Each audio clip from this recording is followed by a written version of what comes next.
Hello guys, I am Ricky and you're most welcome to our YouTube channel Nirmala निर्वाण classes. आज भी हम लोग ऑब्जेक्टिव प्रश्नों को देखेंगे। तो चलिए आज के ऑब्जेक्टिव प्रश्नों को स्टार्ट करते हैं। पहला नंबर है कि ऐसे जियो जैसे कि यह आपका आखिरी दिन है। ऐसे जियो जैसे कि यह आपका आखिरी दिन है, ऐसे सीखो कि आप हमेशा जीवित रहेंगे। यह शब्द किसके द्वारा कहे गए हैं? एसएससी सीजीएल टीयर फर्स्ट का प्रश्न है। ऐसे जियो कि यह आपका आखिरी दिन है, ऐसे सीखो कि आप हमेशा जीवित रहेंगे। यह शब्द किसके द्वारा कहे गए हैं? तो इसका सही आंसर है महात्मा गांधी। किसके द्वारा? महात्मा गांधी। महात्मा गांधी ने क्या कहा? ऐसे जियो जैसे कि यह आपका आखिरी दिन है और ऐसे सीखो कि आप हमेशा जीवित रहेंगे। यह शब्द किसके द्वारा कहे गए हैं? तो महात्मा गांधी के द्वारा कहे गए हैं। बहुत ही महत्वपूर्ण प्रश्न था, एसएससी सीजीएल टीयर 1 का था। चलिए क्वेश्चन नंबर 2 पर आते हैं। क्वेश्चन नंबर 2 क्या है, देखते हैं क्वेश्चन नंबर 2 को। है ना, सहिष्णुता के अभ्यास में, है ना, सहिष्णुता के अभ्यास में उसका दुश्मन ही उसका सबसे अच्छा शिक्षक होता है। यह शब्द किसने कहे थे? रेलवे, आरआरबी, एनटीपीसी का प्रश्न है। क्या कहा?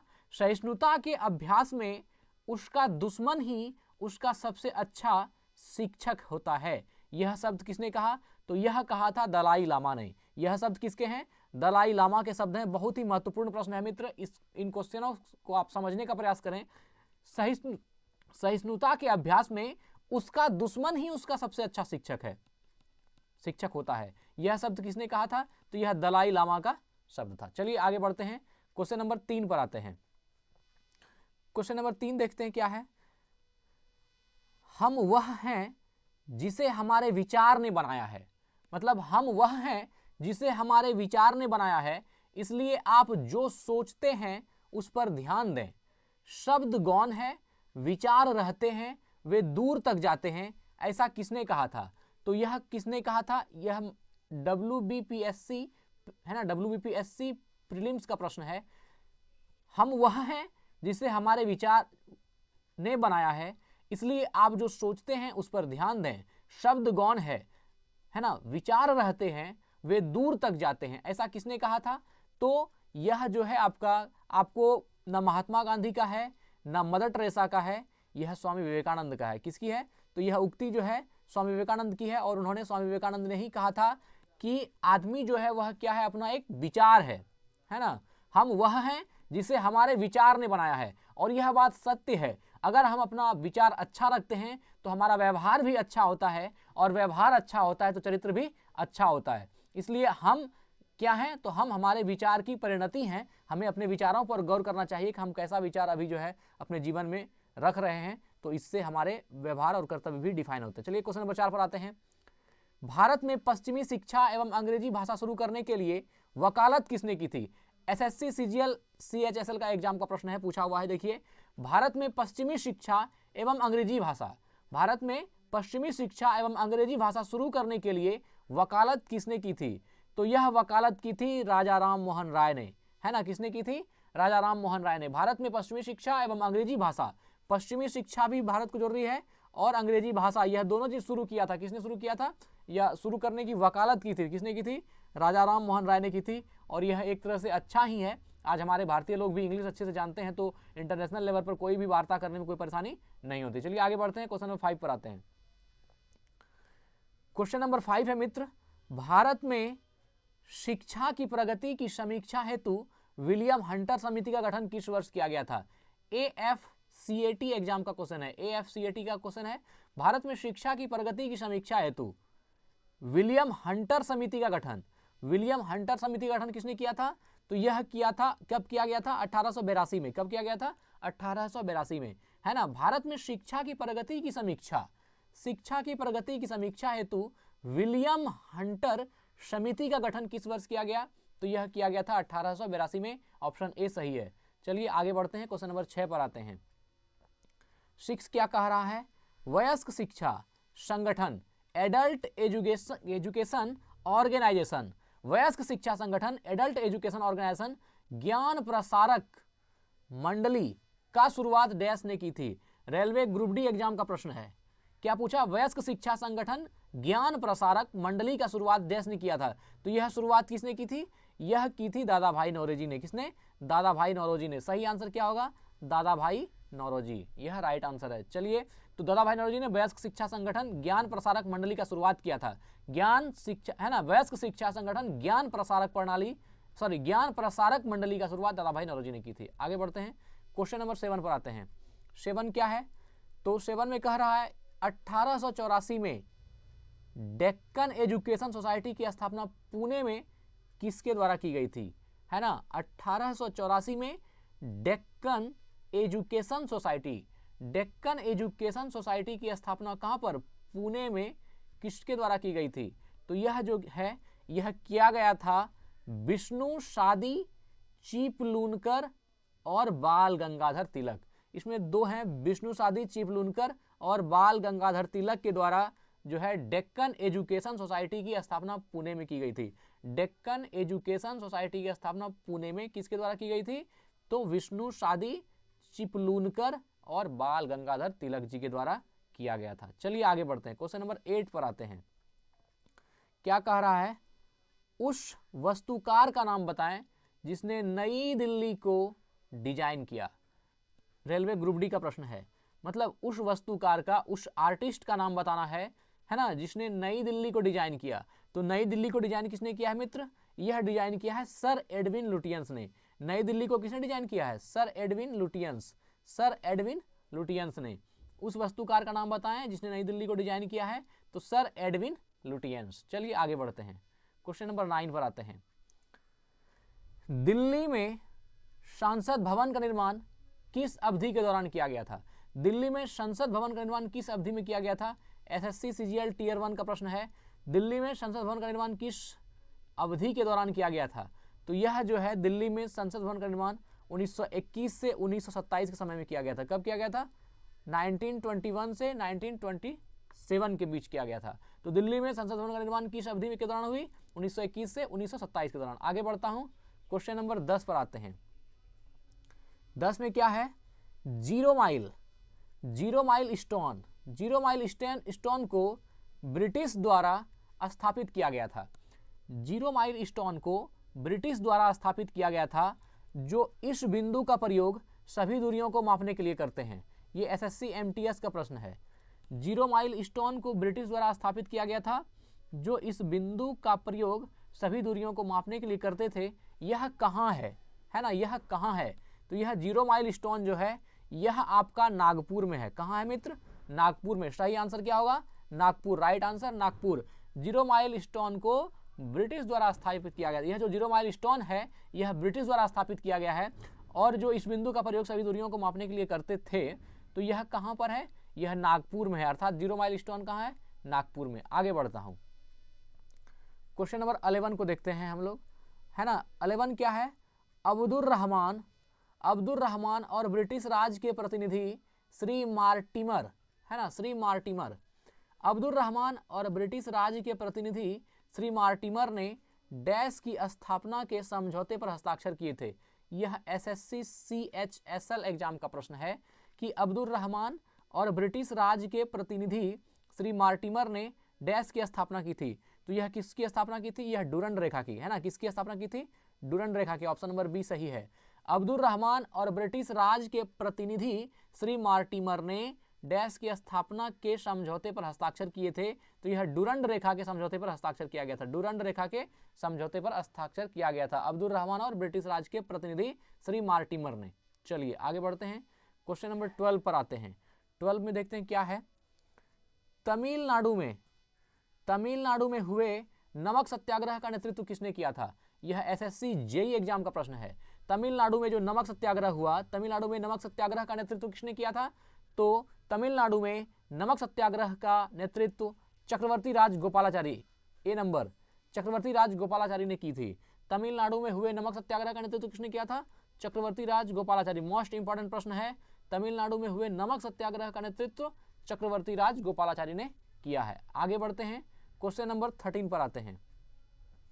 देखते हैं 13 में क्या है ना। निम्नलिखित शहरों में, है ना, निम्नलिखित शहरों में से किसे प्राचीन समय में डेसिन गनाडू कहा जाता था? निम्नलिखित शहरों, नीचे कुछ शहरों का नाम दिया गया है, में किसे प्राचीन समय में डेसिन गाडू कहा जाता था।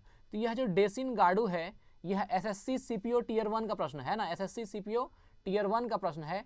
तो यह जो कहा गया था यह किस शहर को कहा गया है, तो यह कहा गया है कोल्लम को। किसको कहा गया है, कोल्लम को। मोस्ट इंपॉर्टेंट प्रश्न है, इसका कोल्लम आंसर होगा। निम्नलिखित शहरों में किसे प्राचीन समय में डेसिन गनाडू किसे कहा गया, यह कहा गया है कोल्लम को, और यह एसएससी सीपीओ टियर 1 का प्रश्न है। डेसिन गनाडू कोल्लम को कहा गया है। चलिए आगे बढ़ते हैं, क्वेश्चन नंबर 14 पर आते हैं।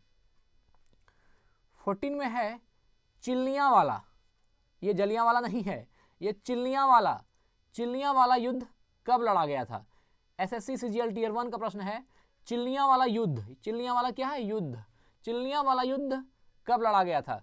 तो यह जो है इसका आंसर होगा 1849 में। कब लड़ा गया था, 1849। राइट आंसर क्या होगा, 1849 है ना। चिल्लियांवाला युद्ध कब लड़ा गया था, 1849 में। चिल्लियांवाला युद्ध कब लड़ा गया था, 1849 में। चिल्लियांवाला, ये जलियांवाला बाग नहीं समझ लेना भाई, वो गलत हो जाएगा। ये जलियांवाला बाग नहीं है, यह है चिल्लियांवाला, और यह कब हुआ है, 1849 में। चलिए आगे बढ़ते हैं, क्वेश्चन नंबर 15 पर आते हैं। क्वेश्चन नंबर 15 है आत्मसम्मान का अभियान एक ऐसा अभियान है जिसका लक्ष्य ऐसा समाज निर्मित करना है जहां पिछड़ी जातियों को भी समान मानवाधिकार प्राप्त हो। इसकी शुरुआत किसने की थी। बहुत ही अच्छा प्रश्न है और यह बेहतरीन है। इसका हमने, यह भी एग्जाम से ही लिया गया, लेकिन हमने एग्जाम का नाम यहाँ नोट करना भूल गया, खैर कोई बात नहीं। तो क्या कहा गया, आत्मसम्मान का अभियान एक ऐसा अभियान है जिसका लक्ष्य ऐसा समाज निर्मित करना है जहां पिछड़ी जातियों को भी समान मानवाधिकार प्राप्त हो। इसकी शुरुआत किसने की, तो इसकी शुरुआत की है ईवी रामस्वामी। ईवी रामस्वामी, किसने, ईवी रामस्वामी। इसका आंसर क्या होगा, ईवी रामस्वामी। ईवी रामस्वामी ने इसका शुरुआत किया और क्या कहा, आत्मसम्मान का अभियान एक ऐसा अभियान है जिसका लक्ष्य ऐसा समाज निर्मित करना है जहां पिछड़ी जातियों को भी समान मानव अधिकार प्राप्त हो। इसकी शुरुआत किसने की, ईवी रामस्वामी ने। ईवी रामस्वामी, बहुत ही महत्वपूर्ण प्रश्न है, याद रखिए इसको। आगे बढ़ता हूं, क्वेश्चन नंबर 16 पर आता हूं। 16 कह रहा है 1866 1866 में, है ना, 1866 में ईस्ट इंडिया संघ की स्थापना किसने की थी। 1866 में ईस्ट इंडिया संघ की स्थापना किसने की थी। तो यह स्थापना है दादा भाई नौरोजी द्वारा किसके द्वारा की गई थी, किसके द्वारा की गई थी, दादा भाई नौरोजी के द्वारा। दादा भाई नौरोजी के द्वारा 1866 में ईस्ट इंडिया संघ की स्थापना। मोस्ट इंपॉर्टेंट प्रश्न है, यूपीएससी सीडीएस एग्जाम का प्रश्न है ना, यूपीएससी सीडीएस का प्रश्न है। 1866 में ईस्ट इंडिया संघ की स्थापना किसने की थी, तो यह दादा भाई नौरोजी ने की थी। किसने की थी, दादा भाई नौरोजी ने। ईस्ट इंडिया कंपनी की स्थापना कब हुई थी, कब की थी, 1866 में। आगे बढ़ते हैं, क्वेश्चन नंबर 17 पर आते हैं। देखिए 17 में क्या है, निम्न में से कौन से वर्ष भारत पाक युद्ध नहीं हुआ। ये रेलवे आरआरबी ग्रुप डी का प्रश्न है ना, रेलवे आरआरबी ग्रुप डी का है। और क्या प्रश्न है, निम्न में से, है ना, वर्ष, निम्न में से कौन से वर्ष भारत पाक युद्ध नहीं हुआ। तो इसका सही आंसर है बी, ऑप्शन नंबर बी, 1962। 1962 में जो है इंडिया चाइना वार हुआ है, तो यह भारत के बीच जो है युद्ध नहीं था। तो भारत और पाकिस्तान का युद्ध कब कब हुआ, तो 1947 में हुआ, 1962 में हुआ, 1962 में हुआ, 1965 में हुआ और 1971 में हुआ। लेकिन 1962 में जो है ये भारत पाक युद्ध नहीं है, और यही आपका सटीक आंसर होगा कि निम्न में से कौन से वर्ष भारत पाक युद्ध नहीं हुआ। तो 1962 में भारत पाक युद्ध नहीं हुआ। तो भारत पाक युद्ध कब कब हुआ, 1947 में हुआ जब हमारा देश आज़ाद हुआ, 1965 में हुआ और 1971 में हुआ। ये तीनों में भारत पाक युद्ध हुआ है। 47, 65 और 71 याद रखिए, 47, 65 और 71, इस तीनों में भारत पाक युद्ध हुआ है। चलिए आगे बढ़ते हैं, 18 पर आते हैं। 18 में क्या है, भारत की स्वतंत्रता के तुरंत बाद गोवा डैश राज्य था।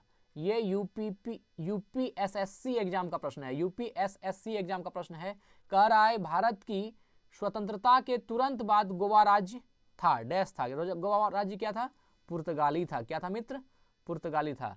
भारत की स्वतंत्रता के तुरंत बाद गोवा डैश राज्य था, तो भारत की स्वतंत्रता के बाद गोवा पुर्तगाली राज्य था। कौन सा था?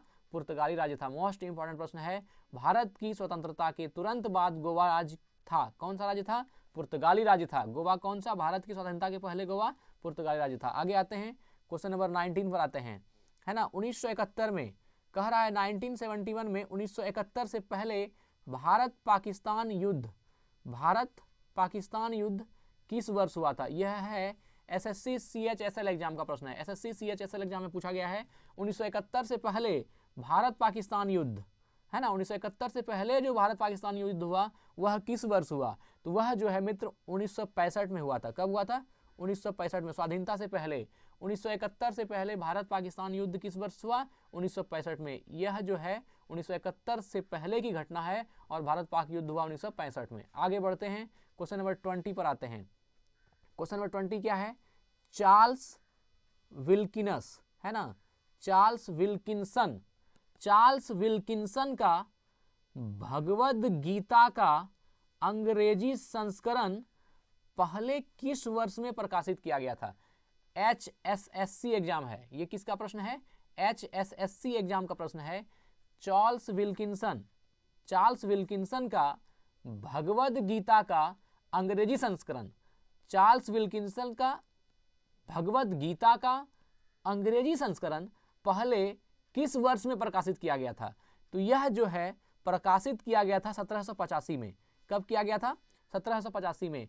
चार्ल्स विल्किंसन का भगवद गीता का अंग्रेजी संस्करण पहले किस वर्ष प्रकाशित किया गया था? तो 1785 में, है ना। भगवद गीता का अंग्रेजी अनुवाद किसने किया था? चार्ल्स विल्किंसन ने। और अंग्रेजी संस्करण जो है पहले किस वर्ष प्रकाशित किया गया?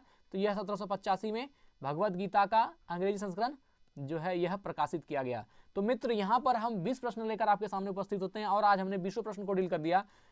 आप लोग से एक ही रिक्वेस्ट है, अगर कुछ नॉलेज होती है हमारी वीडियो से तो जरा सा कमेंट भी कीजिए और थोड़ा वीडियो को लाइक भी कीजिए। हमने अपनी जिम्मेवारी निभाई है, आप भी अपना जिम्मेवारी निभाइए। धन्यवाद, स्वस्थ रहें, अपना ख्याल रखें। Thank you.